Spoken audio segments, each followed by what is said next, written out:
Welcome back to the channel and Happy New Year. What's a better way to start the new year than to reflect what happened in 2024? And specifically on a topic that no one's really talking about. How much does it cost to go from a 3.0 duper to a 4.0 duper?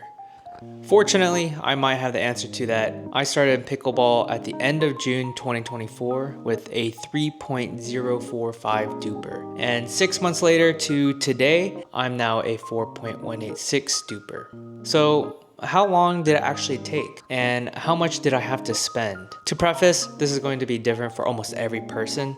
This is highly dependent on what initial duper you get set at, your learning progression, regional skill level, and type of duper events you participate in. For me, I come from a low-level tennis background, just high school tennis.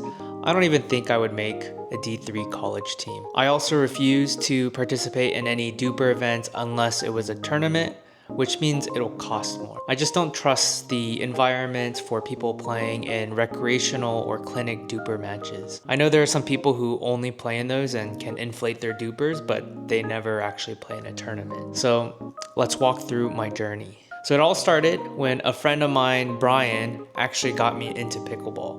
What happened was his partner went out of town and needed a fill for a tournament for the following weekend. And I went to high school with his wife, and knowing that I used to play tennis, he asked me. So on June 22nd, 2024, I played my first tournament at the Austin Pickle Ranch.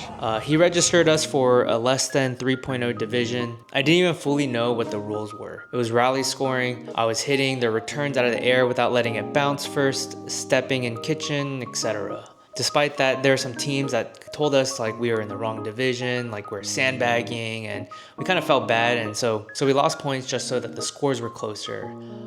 And there were a couple games we genuinely did lose though. We ended up getting first place after making it to playoffs with the final record of 5 wins and 2 losses. However, since all of our opponents' dupers were around like 2.5, I got initialized at 3.045. and finished with the tournament at a 3.105. So this was my first tournament, and it costed me $3.99 because my friend sponsored the cost. So let's say the total cost is still around $0 by June 22nd, 2024. So a couple of weeks go by and Rico poaches me for a 4.0 to 4.5 doubles tournament at Lost Pines by 0-0 Fun. We had the comeback of our lives in our first match. We were down to 13, first to 15 wins, and came back and won it at 16-14. We actually won our first 3 matches with 2 more to go. We just needed to win 1 more match and we make it to playoffs. Unfortunately, we lost the next 2 and couldn't make it out of pool play. So we finished with a record of 3 wins and 2 losses, and for some reason it took them months to enter the scores in, which means I competed in more tournaments before these scores were in duper. So I'll revisit the duper results from this tournament a little bit later on for the sake of chronological ordering. So this was my second tournament, and it costed me $65, which now puts us at a total of $65 as of August 10th, 2024. 2 weeks later, Brian and I run it back, but at Eastside Paddle Club, we played in the 3.5 to 4.0 division. We ended up with 2 wins and 1 loss and not making it out of pool play. I actually didn't make a video out of this tournament because the 2 wins were against people who had just started pickleball. And on the last game, we were up 9-0, but couldn't close out and lost 13-15.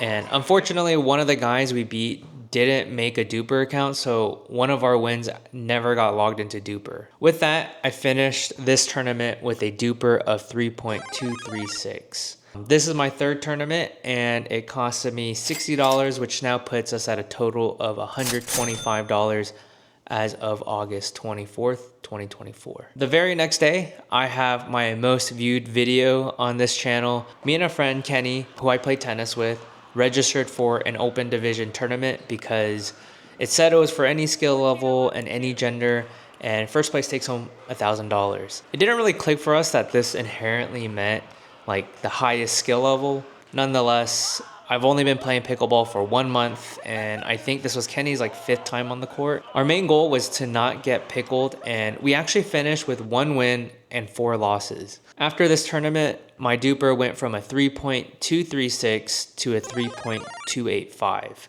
This is my 4th tournament and costed $45, which now puts us at a total of $170 as of August 25th, 2024. So before we get into the 5th tournament, they finally entered in our scores from the 2nd tournament into DUPR.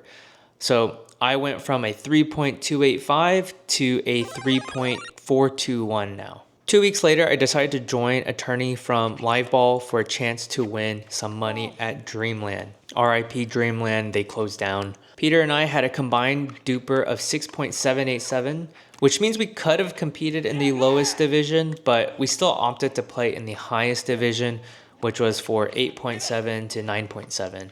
We ended up getting 2nd place and finished with a record of 6 wins and 2 losses. My DUPR went from a 3.42 to a 3.687. This was my 5th tournament and costed $41, which now puts us at a total of $211 as of September 8th, 2024. About a week after that, I flew out to Atlanta, Georgia to visit some extended family.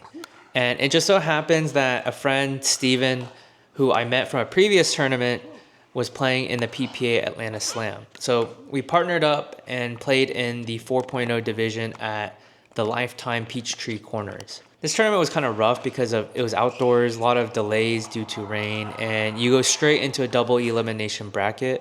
We ended up making it to the quarterfinals before losing to the people who got 2nd and finished with a record of 2 wins and 2 losses. This tournament was kind of rough because I was out there for about 12 hours and by the end of it, I was so done. My DUPR went from a 3.687 to a 3.711. This was my 6th tournament and costed $147.50, which now puts us at a total of $358.50. As of September 14th, 2024. So fast forward to about a month later, and there's a big local tournament by 002 at Horseshoe Bay Resort. I decided to run it back with Rico again. He was my first doubles partner, but we registered kind of late, so the 4.0 and 4.5 division were completely full. And on top of that, the open division was for 5.5 plus. We registered for the 5.0 division thinking all the real 5.0 players would just register for the open division. That didn't really play out to our expectations, but I did wear a Snorlax onesie to make up for it since Halloween was coming up. 5.0 division was straight double elimination bracket, and we lost the first 2 matches, kicking us out immediately. So we went 0 wins and 2 losses, putting my DUPR from a 3.711 to a 3.706. This was the first time my DUPR has gone down since a tournament. This was my 7th tournament and costed $85, which now puts us at a total of $443.50 as of October 19th, 2024. The very next day, I played mixed doubles for the same tournament by 002 with Sophia, this time in 4.0. We actually got wrecked. I just wasn't playing well, and all the dudes were like 4.5. I swear there was one dude who was legit playing singles against us. The refs also wouldn't let me record due to some incidents with tripods on the courts. In the games that I did try to record, my cameras were overheating because there wasn't a cloud in the sky. We ended up with a record of 2 wins and 3 losses, and my DUPR went from a 3.706 to a 3.721. This was my 8th tournament and costed $30 since the initial base fees were covered from the tournament the day before, which now puts us at a total of $473.50 as of October 20th, 2024. Now this part gets kind of weird because sometime around the end of October, there was a silent DUPR algorithm update. I don't know exactly what they did, but it seems like they tweaked something and recomputed all my matches. I somehow jumped from a 3.721 to a 4.134 overnight without playing a tournament. It's a little anticlimactic, but that's how I officially hit 4.0. This means it took me exactly 4 months to go from a 3.0 to a 4.1, and it costed me $473.50 in tourney fees, which is kind of crazy to think about. No one ever really talks about the financial impact of pickleball and raising your DUPR. So here were a few takeaways. 1,